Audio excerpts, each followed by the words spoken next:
Hey everybody out there, my name is Kris Nicholson. Guess what everybody, I found another gem right over here. It looks like a melodeon, it looks like a desk, but check this out. This is actually a real piano with strings. The pedals are not hooked up right here because the dampers are shocked, so I got the dampers in a little Ziploc bag, but here's the pedals right over here. So it comes with two pedals. This right over here doesn't really do anything, it's just hooked up to a spring. And this over here is for your damper pedal, right over here, which is pretty cool. And this is actually a Betsy Ross, they call it a console, or they call it actually a Betsy Ross Spinet square piano, not square grand, but square piano. And I can actually lift this up like this. There's a little lip prop right here. I think it goes right there, yeah.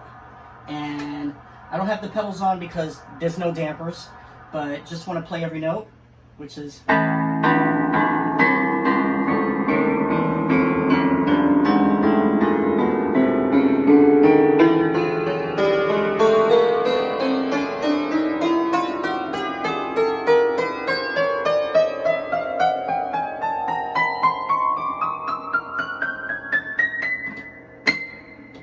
And it's a pretty decent tune. Oh my gosh, this thing sounds good. I wish the dampers were working because I would like to take this out with my electric bike that's right in back of me and just play.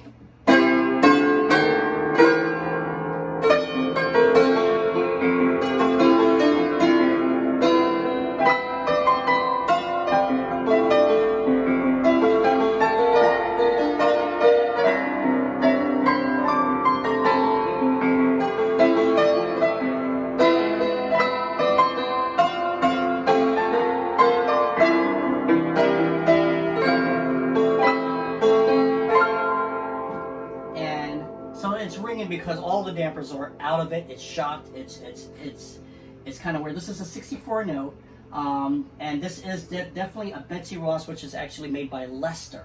So this is the Lester Spinet square piano. They didn't call it a Spinet Grand.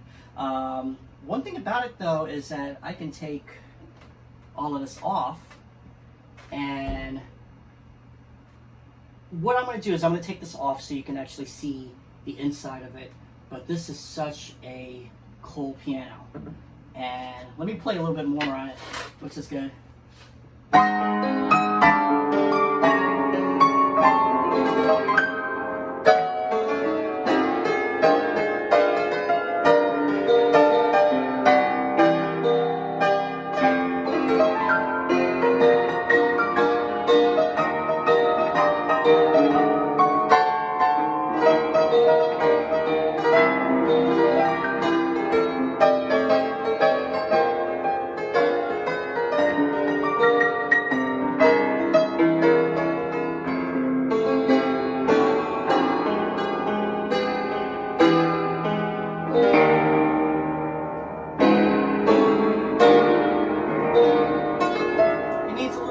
Regulation and just a little bit more work, but I can't believe this is right in front of me and I got it. So let me take off the panels, and then you get to actually see what it looks like inside. I have to kind of adjust a little bit, and also I'm gonna have to clean out the piano. The strings are in great condition. The action is a little bit kind of spongy, so what I have to do is just adjust it a little bit more so the touch is a little bit better. You see these little levers right over here. This is actually the spring level for the action. So I can make this light, or I can make it heavy. And this over here, you got more springs over here, and that's to keep the hammers in place so it could basically spring back up when you have it down. But it sounds great, right?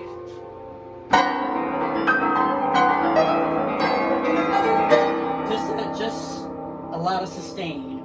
So let me do something slow, until I figure out about the dampers and everything.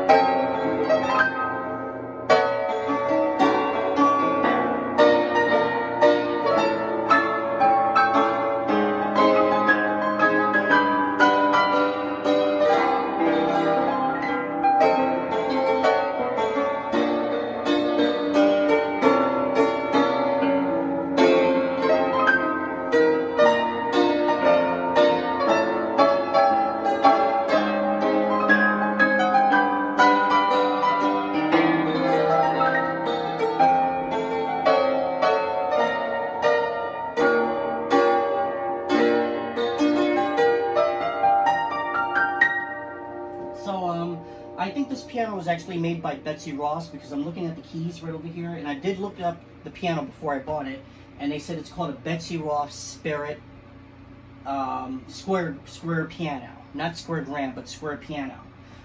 It is a square piano, but it is basically an upright. So if I were to actually put this, you know, upright, I could actually configure the action, and it could be a mini upright piano that I could take anywhere. So I was thinking about that. But it's really, really good. It's in decent condition.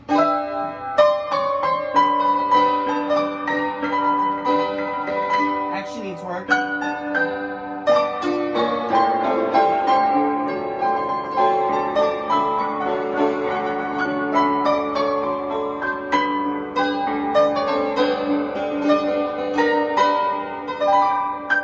But it's a good portable piano to take out once I get the dampers fixed, and I will definitely do that. Regulate the action. The legs, the piano and the legs over here, they're a little bit wobbly, but these are the original legs. Thinking about changing the legs out, and but it sounds pretty good. It sounds pretty good for this kind of piano. I haven't seen any videos done on this piano, but I just basically wanted to show you it's what it is and everything. And I have this one, and I have the mini Wurlitzer Butterfly Grand in this room. This is actually my storage room, and but this is really, really cool. So very, very easy piano to fix, to regulate. It's very simple, and it sounds good. The first time that I ever seen this piano was basically at a antique store. I'm like, holy cow, that's a piano. That's really, really cool. But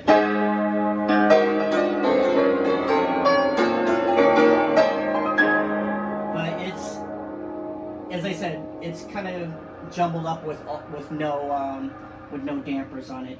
This is actually a 64 note, basically piano. It's a 64 note piano, and it's really, really cool. I always wanted one of these, and to collect these rare and unusual instruments. I have to work on a harpsichord that I still have, but to collect these instruments are just incredible, everybody. So as you can see, it's just absolutely beautiful. Beautiful. The keys are in good condition. So when I press a key, like this one, the hammer goes down. And it's a down striking motion. So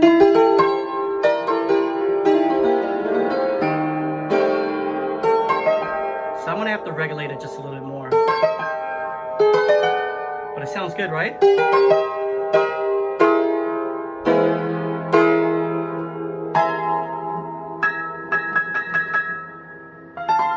And I always wanted to build something like this or make something like this.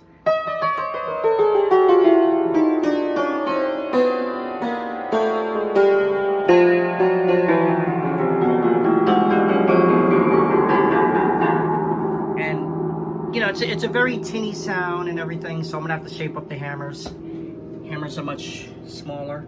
They're basically the size of a Spinet piano hammers right here. It's not that bad. Not that bad at all. Only thing I don't like about it is that you see in between is the Bakelite plastic parts right here, and they break easily, so I'm gonna have to replace those with wood, all of them. But right now the piano's working. It's pretty good. Just wanted to show you over here the veneer is kind of peeled, but that's okay because I'm thinking about re-veneering it anyway. This is the top of the piano, and that's the music desk right here, and we're in our storage. And over here, that is the Butterfly Grand, which is a mess right now, but I'm gonna get ready to clean it. The little square grand, which is actually a miniature upright. This scaling right over here, this is an upright scaling. If you're familiar with pianos, you can actually see it. The strings are a lot smaller, different kind of scale. This is more of a ship's piano scale. So if you know about the ship's piano, that the upright version of it, this is what it is. This is actually a suitcase square grand, but it's in upright mode. So as you can see, the scaling right over here, the bridge, they're set up just like an upright piano or a spinet. So that's that right over here. I still have the parts I have to put back together. And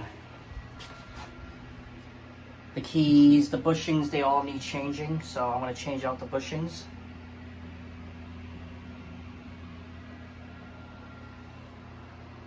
And this over here is for the dampers. And all of these joints right over here, these plastic joints, Bakelite actually, they're cracking. So I might have to replace all of them.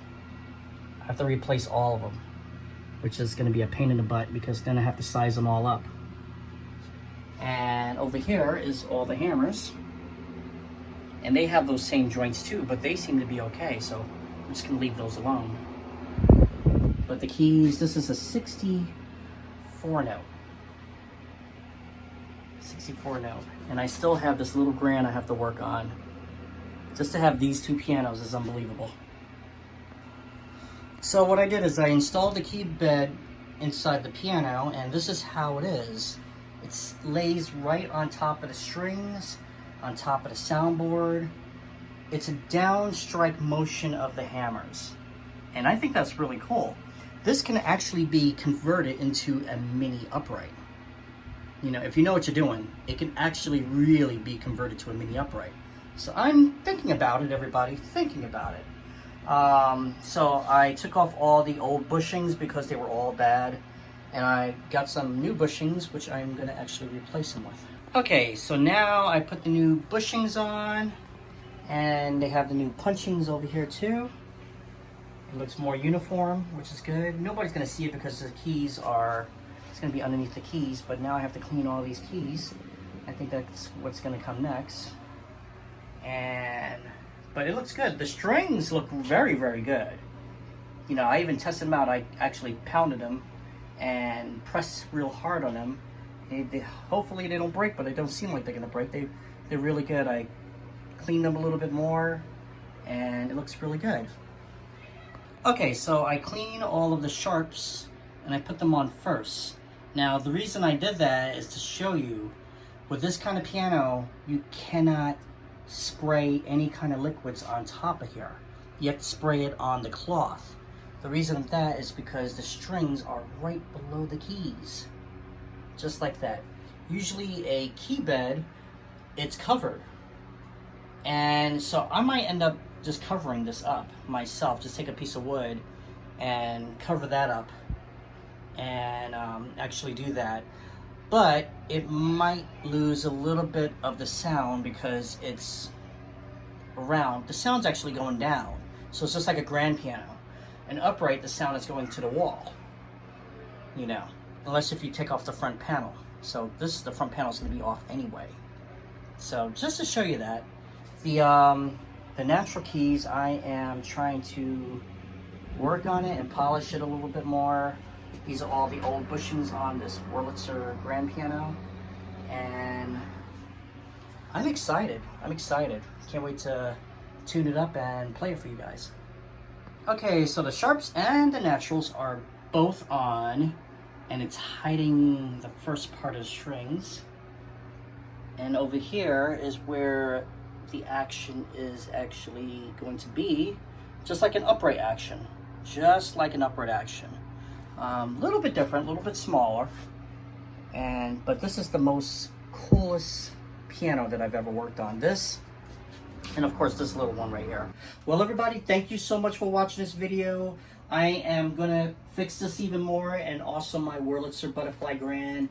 And I just want to basically just collect more of these unique pianos.